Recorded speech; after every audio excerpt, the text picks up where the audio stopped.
So in part A, first thing that we need to do is declare the value of the part A. In the lab sheet, you can see is declare the value of M1, M2 is equal to 1, and then K1, K2 is equal to 1.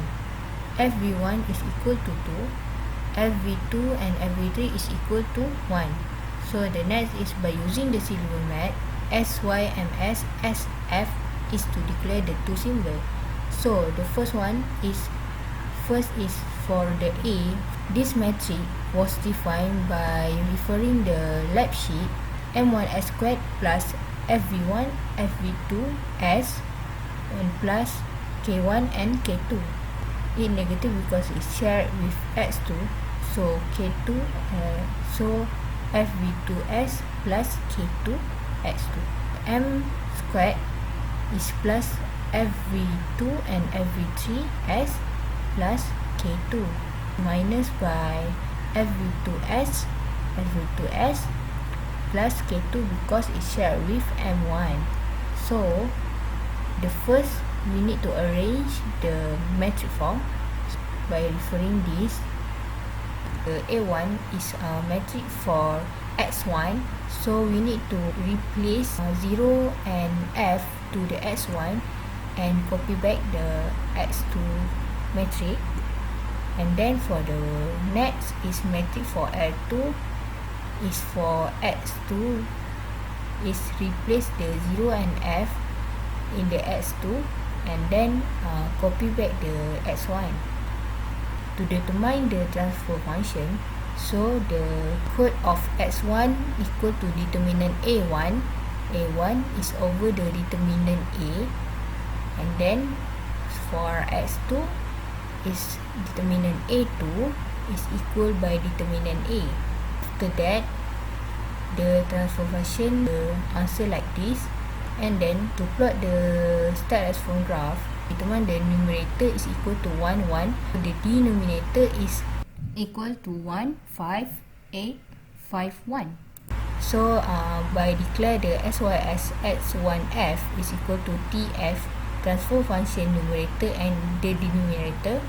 So figure 1 as the number of figure, and then the step SYS X1F is to define the plot response of dynamic system model, and then the grid on is to display the grid line for the current axis. For the X2 matrix, numerator is 1, 3, 2 because of 1, 3 and 2.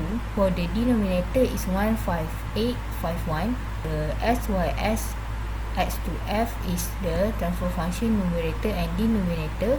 This transfer function is to create a continuous time transfer function model.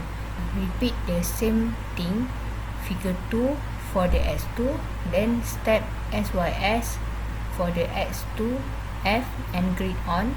The output response of the both transfer function in the same graph.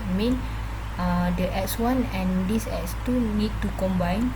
Put the figure 3 and then step SYX1F and SYSX2F to declare the plot the step response of multiple dynamic system on the same plot grid on. Next we need to run, so the continuous time transfer function will be like this for the X1, and then the continuous transfer function for the X2 will be like this. We can see the transient response of X2 is higher than S1. The rise time is 6.33 and the rise time for X1 is 6.48. The steady state of X2 is 2 and X1 is 1. So the steady state of X2 is higher than X1. Then we can see the X2 waveform is the system return to the equilibrium as quickly as possible. Then the system of X1 is returned to the equilibrium without oscillating. Assalamualaikum, my name is Hazimah. Now I will explain the coding for part B. Part B is an electrical network that consists of resistor, capacitor and inductor, and it has two loops. The value of each of the component is given, which is 1. So first, we declare the value of R1, C1, R2, C2, R3 and L as 1. And then by using syllabus math, we use sims SV to declare the symbol that we will use later, which is S and V. And then B is the metric of the initial question that we have generated earlier based on the electrical network. We use mesh analysis.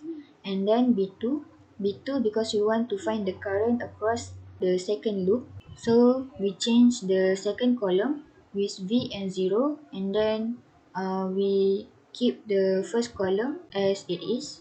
And then I2 equals to determinant B2 over determinant B because we want to find the current across the second loop. VL equals to I2 times S because we want to find the voltage across the inductor. Numerator is 1100. This value we take from the final equation of the transfer function that we have calculated earlier in the calculation part.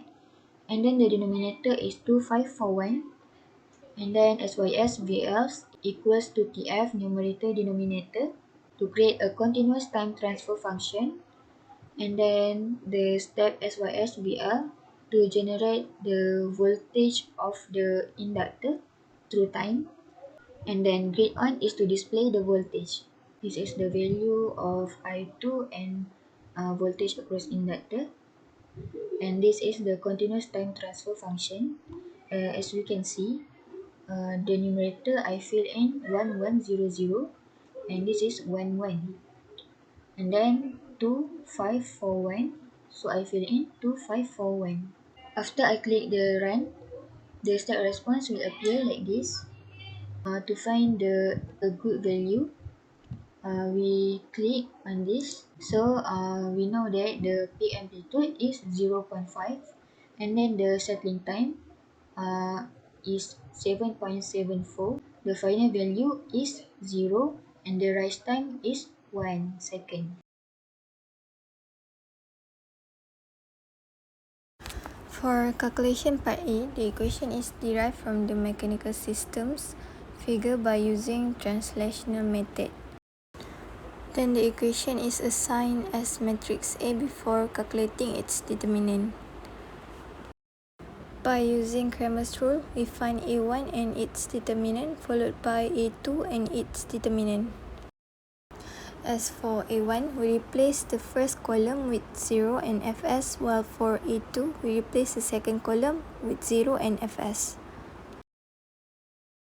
X1 is calculated by dividing determinant A1 with determinant A. Lastly, the transfer function is found by the formula of X2 over Fs.